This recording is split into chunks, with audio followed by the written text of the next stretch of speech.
and engaged community during COVID-19.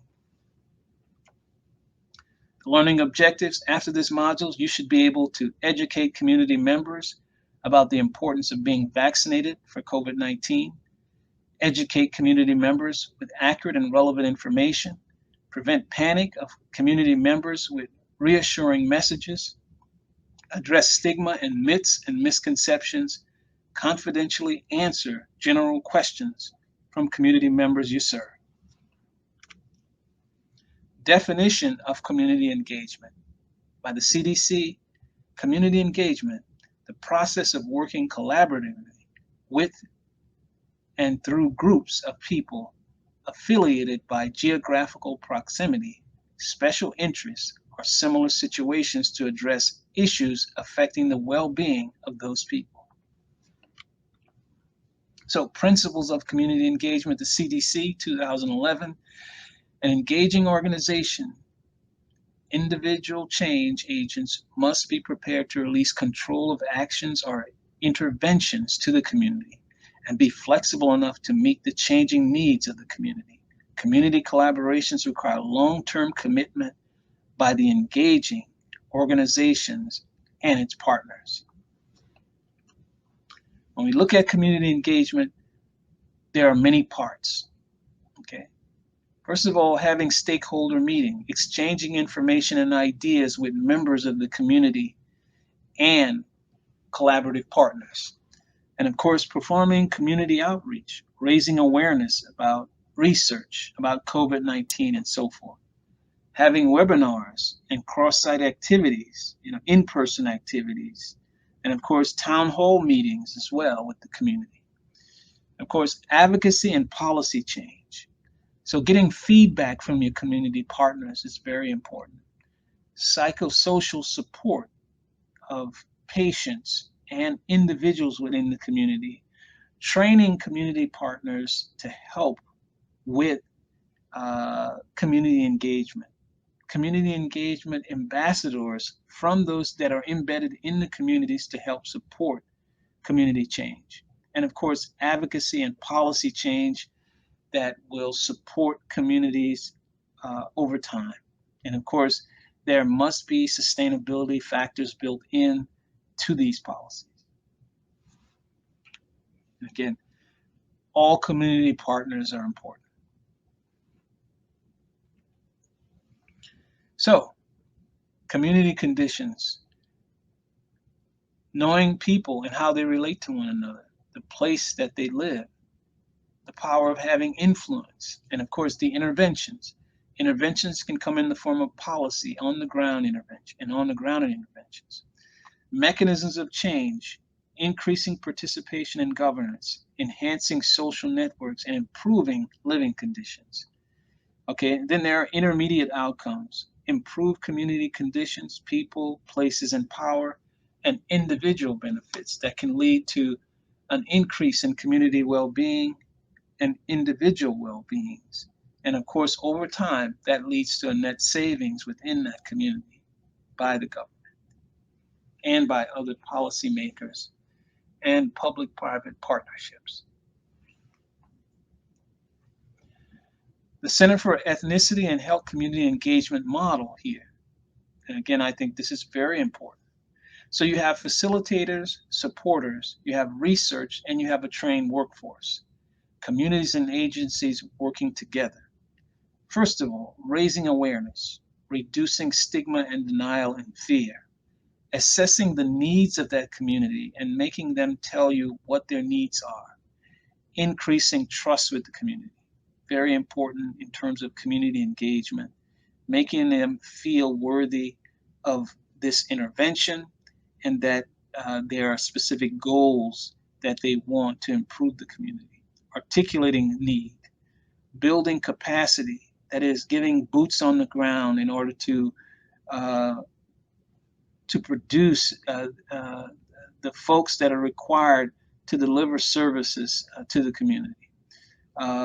Developing a workforce like community healthcare workers, having sustained engagement with the community over time, and of course, allowing the community to generate ownership so that when the individual collaborators are no longer there, the community can be self-sustained over time.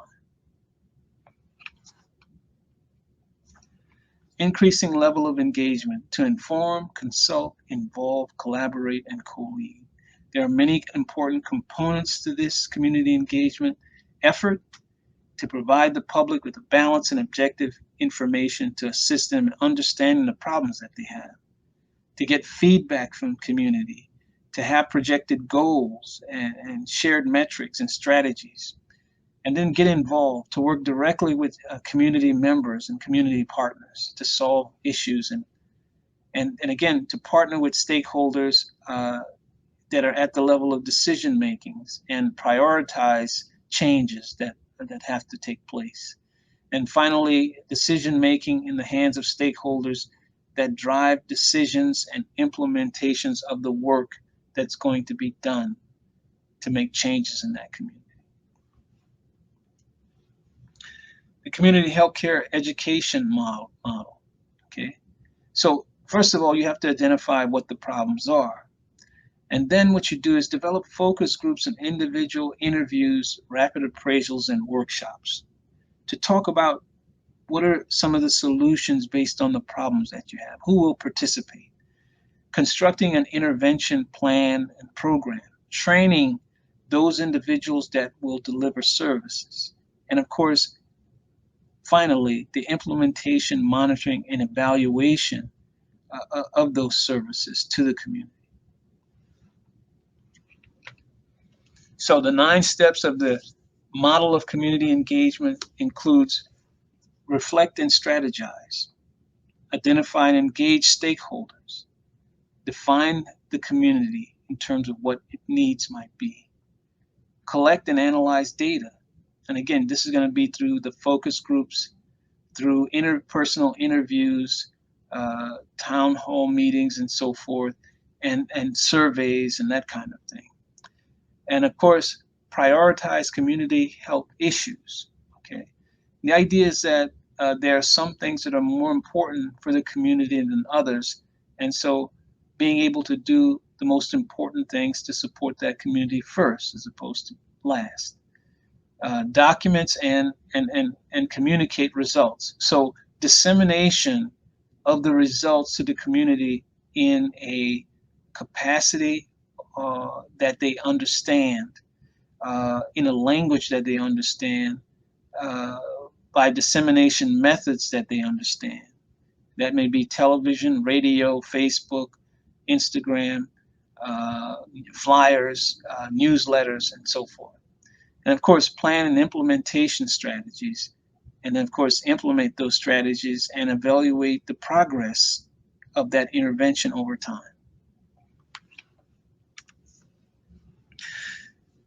Community engagement models based on varied levels of participation. Okay, so again, here you need to inform the different individuals that are going to be part of this community change by way of putting this information out there. This could be done by media, newspapers, television, Facebook, print, brochures, websites, open houses, town halls, and so forth. Then there has to be a consultation. Again, getting feedback from citizen panels, networking, community surveys, and focus groups. And of course, collaborations with communities in form of advisory boards, roundtables, community events where community leadership get together and talk about things that are required to benefit the community. And of course, to empower the community, community coalitions, citizens committees, neighborhood associations that will be in charge of making sure these things are implemented in the community and again, hopefully lead to policy changes that would be enforced. So the benefits of community engagement would be to strengthen communities, to have accountability and partnership, and establish coalitions in community, to improve services, to improve the efficiency and effectiveness of those services, and of course to improve health and social outcomes of those communities. So what are the benefits of community engagement? The members get to know their community best. Uh, and again, these members are the people to tell you about the needs of their community. You'll be aware of community needs, programs that will reflect the knowledge and needs and interests of that community, improvement in the behavior of people in the community, and of course, student behaviors, student outcomes, parent support for schools, positive attitudes within the school, better perceptions in the community, making a job easier for teachers, honest communications, and again, all of this together, how the benefits to the community can over time can make the community a better place for all that live there. And so we have done a lot of community engagement, particularly this is community engagement looking at pregnant women, making sure that pregnant women have what they need in terms of COVID-19 vaccines, uh, information that they need in terms of insurance, information that they need in terms of prenatal care, information about even diapers, items that they need to care for their newborn babies. And of course, we have a vaccine team there, Meharry Mobile Vaccine Team, that is there to give free vaccinations to pregnant and recently delivered moms. And so this is at our community events in Nashville, showing our support for pregnant and recently delivered moms. We go out and we make baby showers for expecting mothers. And this is one we did in the summer at Centennial Park here in Nashville, showing we have vaccinators and we are providing items for mothers, including diapers and every kind of thing they might need to care for their babies recently delivered and so forth. These vaccines are free, and this is a very important community event. We have a lot of people participating. And again, if you're a mother, we do baby drives. This is a baby shower at a drive-in. And here we will go and vaccinate mothers and daughters in their cars. We have community partners that are part of a vaccine strike team that will do this. And again, you don't have to get out of your car to get a vaccine for COVID-19. And again, this is our recently delivered moms story again. And again, we had a state fair, not a state fair, but a health fair that incorporated the dental school, volunteers, sororities, fraternities, and other business partners to help support community health and wellness. Again, this is how allow us to gauge community on a large scale to provide wraparound service as well as COVID-19 vaccines. And then we go into communities where they are to deliver vaccines with our mobile unit. We go to elder care facilities. And again, this in partnership with the Tennessee SEAL, the Meharry Mobile Vaccine Program, and the Vanderbilt School of Nursing vaccine programs. And again, in churches, or we will even vaccinate you on the job as well. And of course, we go into the communities, we meet young parents, young students, and of course, moms. We are doing this in collaboration with the Tennessee SEAL program, the Vanderbilt Nursing Program Vaccine Team, the Tennessee Department of Health. We're on hand to give young people, children, their scheduled vaccines as well as COVID-19 vaccines. This is the Meharry Health Workforce initiative with Morehouse, vaccinating people in Tennessee at Amazon warehouses in Tennessee. And again, on a given night, we will vaccinate as many as 200 people in about 6 to 8 hours at Amazon facilities in Nashville. In summary, community healthcare workers have many roles, and they are not without challenges that they must overcome. Even after providing accurate and detailed information and answering questions on COVID-19 disease and vaccines, some community partners will remain vaccine resistant or vaccine hesitant. A community healthcare worker's role is not to engage communities with the intent to coerce or convince people to accept COVID-19 safety measures or vaccines, but to provide information for our community partners to make an informed choice. Moving on, myths and misconceptions of COVID-19. COVID-19 facts versus myth. Learning object after this module, you should be able to emphasize the safety, efficacy, and benefits of getting the COVID-19 vaccine. We emphasize the correct information and messaging about COVID-19 and accurately address questions from our community regarding myths and misconceptions. COVID-19 is a hoax. This is a misconception that you've heard many times. The idea this is a ploy between the vaccine companies and the government to basically rob people of funds. And so we know that COVID-19 is real. We know that many people have died. We know that more than 1 million people have died of complications associated with COVID-19. So it's not a hoax. It's very real. And so some of the myths that are out there, they aren't safe because of how fast they were created. Turns out they're very safe. Non-clinical, clinical, and manufacturing information for both vaccines, Pfizer and Moderna, was reviewed by a data safety monitoring board before emergency approval. Another myth, they can cause people to have serious side effects like Bell's palsy. Serious side effects from both Pfizer and Moderna vaccines were rare in clinical trials. They will make people sick, another myth. The most reported side effects for either vaccine was injection site reaction, injection site pain, and the vaccines also do not contain a live virus. So there's a number of myths out there, and we are in the business of debunking those myths, and we expect community healthcare workers to debunk myths whenever they come across when they're talking to community partners. The vaccines were rushed. We know they were not rushed. The vaccines can give you COVID. That's not the case. Side effects are severe. Side effects are mild. I've already had COVID, so I don't need a vaccine. People who have had COVID should still get the vaccine. Researchers are still studying how long natural immunity lasts. And so over time, your immunity can wane. That's why you need boosters as well.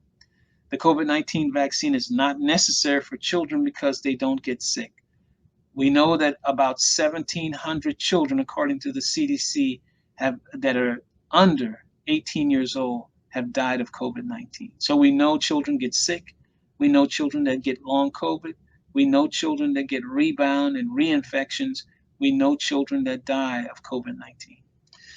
The vaccine can impact fertility in children and adults. We know that there's no information that suggests or supports the notion that the vaccines will interfere with fertility of men or women. And so all of these myths, you can see them there and the vaccine facts next to them. And of course, this idea of eating something, drinking something, or doing something that will prevent you or cure you of COVID-19, that has to be debunked. The idea of eating garlic, onion boiled with ginger and inhaling the steam, gargling with warm salt water or vinegar, steaming your face masks and reusing them, using fluorescent lamps as a disinfectant, direct application of chlorine to the body, holding your breath for more than 10 seconds, using a handkerchief, not more effective than other colors, using a white handkerchief. White handkerchief is more effective. Using Islamic ablution ritual, drinking alcohol or smoking, wet wipes as protection masks, red colored soap, not more effective than regular soap. So we've seen all kinds of things be said about remedies, about the manner of doing things, about rituals, about drinking and gargling things, about disinfectants and so forth. And these are not effective at all. And they're not warranted, and they are ill-advised. So some of the elements associated with vaccine hesitancy that inhibits herd immunity. We have a very large immune naive population. There are a number of people that are still unvaccinated out there. We have a number of children that remain unvaccinated, even though we have new authorization for children 6 months and older. They still have to be vaccinated. Many will be going back to school in about a month and a half. And so the idea is that we've had misinformation and fear. We've had conspiracy theories. We've had lack of vaccine awareness and education. We've had institutionalized racism, poor social determinants of health over time. We've had to deal with people that are anti-vaxxers that basically talk about misinformation about vaccine safety and efficacy out in the public, vaccine politicization, vaccine supply and global equity is still a problem for some, for the global community. And we have variants, and these variants have kept the pace. And as long as these variants are still around, we still continue to see surges in COVID-19 cases, hospitalizations, and death. And so there's a lot of diseases out there that have been preventable for many, many years. We are concerned that anti-vaxxers will let some of these diseases get out of control again. We have to be vigilant about vaccinating children and about maintaining regular vaccine schedules during this pandemic. Many medically underserved children have fallen behind in terms of getting their regularly scheduled vaccines. We have to be aware of that and get them back on track so they can go back to school and again be prepared. We expect that children will go back to school and hopefully most of them will be vaccinated. The COVID-19 vaccine is not mandatory for children at this time. We don't know what the future will hold regarding that. But again, remember, vaccines have been developed, and the option here is to protect the public. And mandatory vaccines were made mandatory for children attending public school because this was a way to ensure the protection of public health. So, COVID-19 a snapshot. We have a virus that's caused a pandemic. It has continued to be transmitted. It has resulted in symptoms that were mild and symptoms that have been life-threatening. There are a number of mitigation strategies that have been developed over time to reduce community spread. And of course, what we've seen is that these mitigation strategies over time has resulted in a reduction in community spread. And of course, vaccinations have clearly made a difference. And of course, many people have been naturally infected and have immunity in that way as well. So the combination of natural infections and COVID-19 vaccinations have led to reductions in community spread.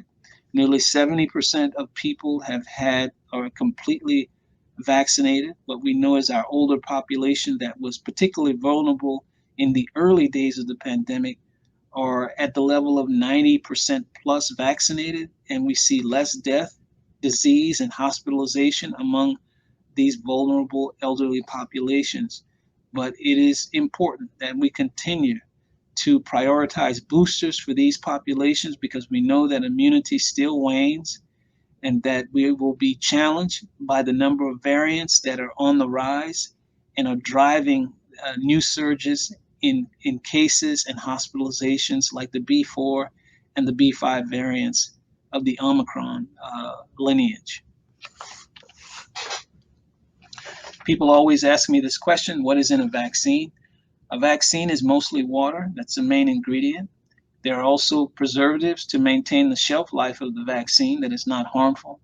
There are some trace residual elements that are there. Usually there's an adjuvant, and this is a formulation that's included, usually an aluminum salt, and it's there and these things are naturally found in drinking water at higher levels. These adjuvants actually allow the vaccine to serve as a more stronger antigen to the immune system. and of course, a very small amount of the harmless form of the bacteria or virus that you're immunizing against.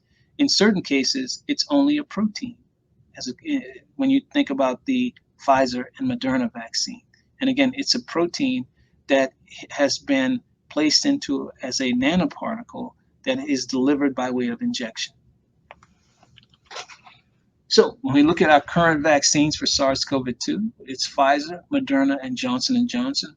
All of them have been approved, fully approved in the case of Pfizer and Moderna, under EUA authorization for Johnson & Johnson.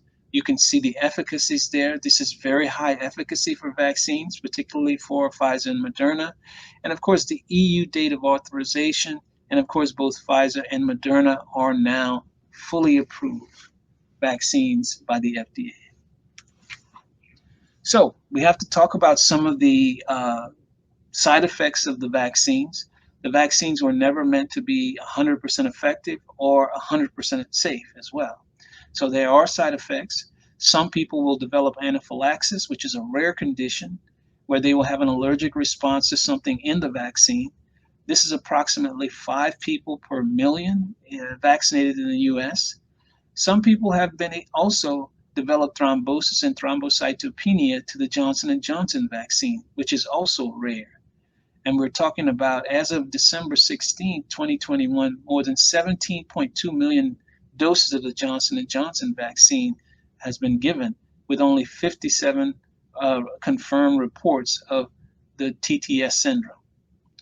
Guillain-Barré syndrome in people that have received the Johnson & Johnson vaccine, again, out of 17.2 million, about 283 preliminary reports of GSB to the VAERS system due to the Johnson & Johnson vaccine. Myocarditis and pericarditis is a rare side effect with COVID-19 vaccine. Myocarditis is inflammation of the heart muscle, where pericarditis is inflammation of the outer linings of the heart. And of course, the incidence here is about 2.3 per 100,000, okay? And this is found in younger people, particularly males. And again, death after COVID-19 vaccine is very rare. We've seen out of a 0.0022% of the people that have been vaccinated. So when we look at the common vaccines over time, the annual 20th century morbidity and 2019 morbidity of selected diseases in the United States, what we see is that the incidence of measles back in the day, 530,000. And again, cases reported in 2019 reduced by 99%. Pertussis, mumps, rubella, smallpox, diphtheria, and polio, you can see the number of cases in terms of reduction. And again, 99, 98, 99, 100, 100%. And of course, smallpox and polio has all been eradicated. There were no cases in 2019. So the last word on vaccines. Vaccines have been effective and safe for decades and have saved countless lives in the process. We live approximately 30 years longer than we did 100 years ago, mainly in part to vaccines. Vaccines are the most highly scrutinized medical interventions in support of public health. Vaccines go from the discovery phase and, of course, the clinical trials in terms of P1, P2, and P3, analysis of a data safety monitoring board, FDA advisory board, the FDA itself, the CDC advisory board, and, of course, the CDC before getting approved for emergency use authorization, and finally, pharmacovigilance in the form of phase 4, which is a multi-year follow-up for the efficacy and safety of a product, in this case, a vaccine. And so there are severe adverse events associated with COVID-19 vaccines, and they are very rare. The vaccines are considered safe for individuals with autoimmune dysfunction as well as pregnant and lactating women. And again, a note here, the COVID-19 vaccine and mammograms. And again, it should be a time between vaccines and getting a mammogram because you can get a false reading. And talk to your doctor. So, How does the coronavirus vaccine compares to other vaccines that we've had? And of course, you can see here, again, 99% protection with polio, with measles 97%. But look how close the Moderna and Pfizer vaccines in terms of efficacy compared to the others. And you can see influenza has probably been less than that this year. And again, chickenpox 92%. So 2 doses of the Pfizer and Moderna vaccine are equivalent to some of the vaccines that are most efficacious, effective, and safe compared to all the vaccines that we know. So getting the vaccination, some people are on the fence about this. They will have questions. They will expect you as community healthcare workers to help them understand and answer their questions that they have about the vaccine. And of course, the vaccines are encouraged. We're not in the business of coercion. We're a business of providing not adequate, but information that is factual and allow individuals to make an informed choice of whether they want to receive or not receive a vaccine. So, 12 COVID-19 vaccination strategies for your community. First of all, as a community healthcare worker, you should be in the position to combat misinformation. You should be able to effectively communicate with community partners. You can have financial incentives that will help with vaccinations, home delivered vaccinations. So with our vaccine strike teams, we're in a position to go to the home, knock on doors, and vaccinate people that are disabled or people that are homebound for COVID-19. Medical providers vaccine standardization, medical reminders also, motivational interviewing also can help with vaccinations, provide recommendations, school located vaccination programs, vaccine ambassadors. So we have public health vaccine ambassadors that are working with our program with the Tennessee SEAL and the Healthworks Force Consortium in support of vaccinating people in the state of Tennessee. Vaccination requirements and workplace vaccination. So we go to workplaces, we provide vaccines to small businesses. We will go to places where we have pregnant mothers gathering to vaccinate them. And of course, we're in the business of traveling to events around Nashville and other places in Tennessee to deliver free vaccines at scheduled events. 4 ways you can build COVID-19 vaccine confidence. And so in this case, already vaccinated, become a vaccine champion. So if you're already vaccinated and you're among groups that are vulnerable to COVID-19, if you're elderly, be a vaccine ambassador. Go out and tell your story about being vaccinated and how being vaccinated helps support your health and wellness and the people you care about and your families. Talk to your friends and family about getting vaccinated. We all have people in our own inner circle of friends and family that remain unvaccinated to this day. We need to have a conversation with them about being vaccinated. Address COVID-19 misinformation. There's a lot of it out there. There's work to be done to debunk this misinformation. Celebrate and share your decision of getting vaccinated. Wear a t-shirt saying, I've been vaccinated. Let everybody know about it. During the emergence of the Omicron variant, being up to date on your COVID vaccine provides protection. This is very important, that being up to date on your boosters that will support a more robust immune response for these variants is very important. So if you haven't had your boosters, your recommended boosters, please do so and stay updated. Safe and effective for everyone 5 and older to get a booster. And again, who should get a booster? People 5 years and older. Who should get a second booster? People that are age 50 or older. Individuals 12 and older who have a weakened immune system. Okay. In summary, if you do not know the answer to questions from your community members, do not guess or provide misinformation. Ask a colleague on site about questions you can't answer or you're unsure about. Share what you know and assure community members that you will respond when you have information. Being an active part of the conversation and sharing accurate information on a regular basis is important. People rely on you to provide information to educate them on COVID-19. Module 9, Stigma and Stereotyping of COVID-19. Addressing stigma and discrimination of COVID-19 response. Learning objective. After this module, you should be able to understand the connections between fear, stigma, stereotypes. Recognize the common stigma and stereotypes of COVID-19 placed on certain individuals and groups. Provide education to community members to reduce the fear of COVID-19 and its associated stigma and stereotypes. Understand how COVID-19 vaccines can help reduce stigma. So, the components of stigma, that is labeling people, for whatever reason. Okay, this is a type of stigma. Stereotyping, devaluing a person. Discrimination, ignorance, prejudice, and intolerance. Stigma and discrimination. And of course, that has to be defined. So stigma refers to unfavorable attitudes and beliefs directed towards someone or something. Discrimination is the treatment of individuals or groups with partiality or prejudice. Stigma reflects an attitude. Discrimination is an act or behavior. So keep that in mind.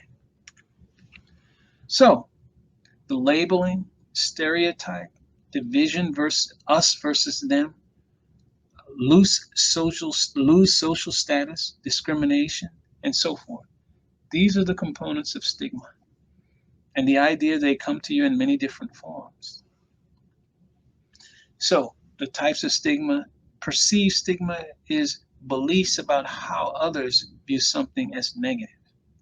Anticipatory stigma is anticipating negative behavior, discrimination, prejudice based on association difference disorder. And you see this in your everyday life, where people treat you in a certain way because they associate with you with certain people and certain types of behavior that they think are perpetuated by those individuals.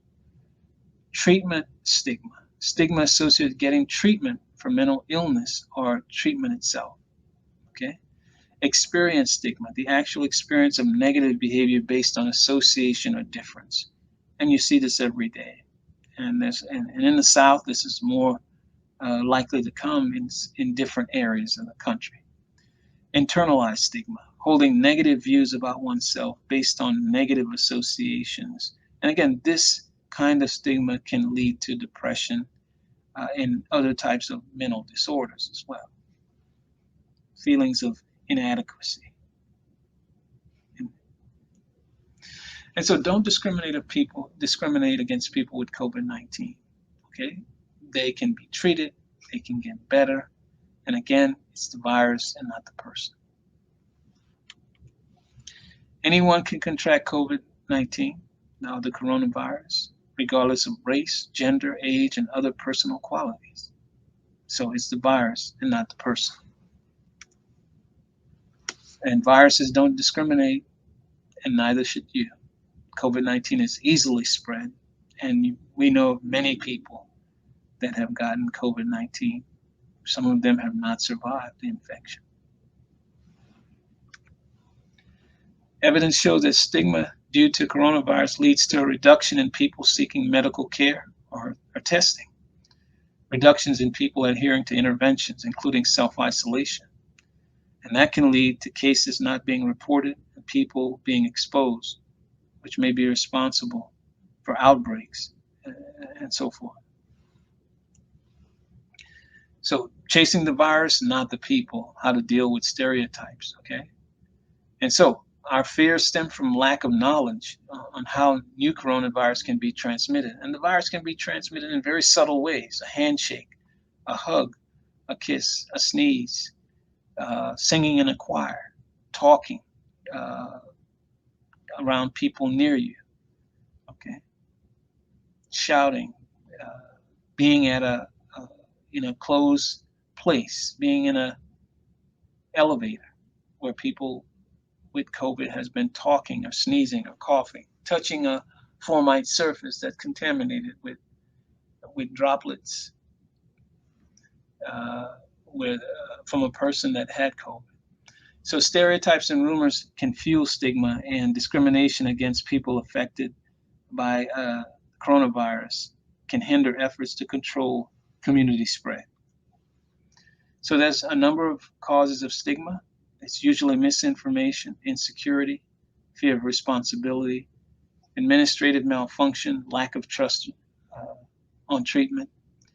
And the form of stigma can come in a lot of different ways: humor, residential stigma, organizational stigma, community stigma, or apathetical stigma. And of course, this can lead to health risks, harassment, discrimination, life insecurity, psychological disorders, loss of social capital and emotional capital, shattering of family bonds, and social solidarity.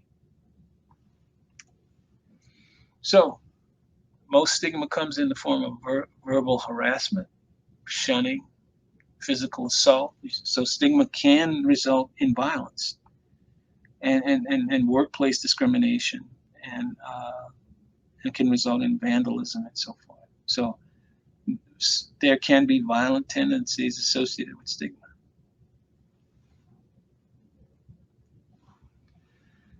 So at the beginning of the pandemic, again, people that were of Asian descent were subjected to stigma for a number of reasons, because they felt that the virus was directly coming from China, causing pain and grief to the people they cared about.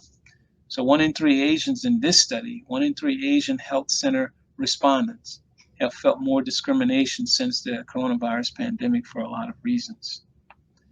And again, and this happened in so many different ways, where they received poor services at the store, denied a job, denied housing, criticized for speaking a language other than English, told they should go back to their home country, spreading or causing COVID-19, and verbal or physical attack. So again, this stigma that leads to discrimination can result in physical violence in some cases.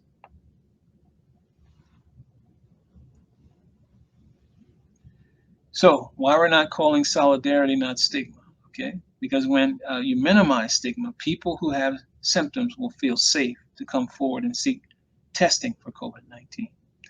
Frontline workers will be able to continue working and will not have to do so with a sense of pride. We can focus on what's important, the positive actions we can take to protect each other. This is very important. So supporting each other during this time is important. So COVID-19 and stigma, the do's and don'ts. So talk about COVID-19 to those who have been infected. Speak accurately about the risk for COVID-19 based on scientific fact. Talk positively and emphasize the effectiveness and prevention of the treatments that are out there and the vaccines. So vaccines and therapeutic interventions for COVID are widespread now. And this make a clear difference in terms of kind of stigma that you might experience. Emphasize the effectiveness of hand washing and mitigation strategies. What you don't want to do is attach location or ethnicity to a disease. Refer to people as COVID-19 suspects or suspected cases. Talk about people transmitting COVID and infecting others and spreading the virus. Repeatedly unsharing false information or dwell on the negatives associated with COVID-19. These are things you should not do. So, do you know she's recovered from COVID-19? Don't get close to her. She's recovered from COVID-19. Then it means she doesn't have the virus. Instead of stigmatizing her, let's help her reintegrate into society. So this represents a conversation of a person that is perpetuating stigma and another person that's trying to stop it. So let us turn us not turn fear into stigma. So things that we should do is clear, okay? Stick to the facts. Respect and support healthcare workers. Respect all frontline workers. We remind ourselves of practicing necessary preventive measures. Show compassion and respect for people that have symptoms associated with COVID-19. What happens if we reject people affected by COVID-19? People can tend to hide their symptoms and again, transmit infections. People can, diagnosing and containing the disease becomes even more difficult. Discourage people from seeking timely health and health support. So we don't want that. Say no to social stigma, okay? Survivors often suffer from anxiety, stress, and trauma due to social stigma. It is unscientific and inhumane to isolate people post-recovery. It's safe to interact with a person recovered from COVID. A recovered person can no longer spread the virus. And of course, the vaccine makes a clear difference in terms of protection against COVID. And the idea, if you're vaccinated, you should feel that you're able to walk around without a mask in certain situations, but with a mask when you're in crowded, closed spaces. So pushing back on stigma. It's a negative feeling based on beliefs about a group of people. What you can do to fight stigma: speak up, provide good information. So, stigma can affect the emotional and mental health of those stigmatized. And so we encourage patients to come forward for COVID-19 testing if they develop symptoms. Do not hesitate.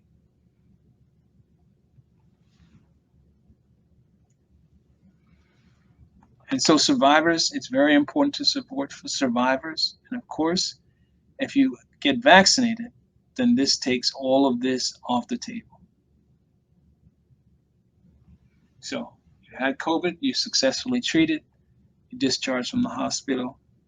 You should not be able to transmit the infection to another person, because when you're released from the hospital, you're no longer infectious.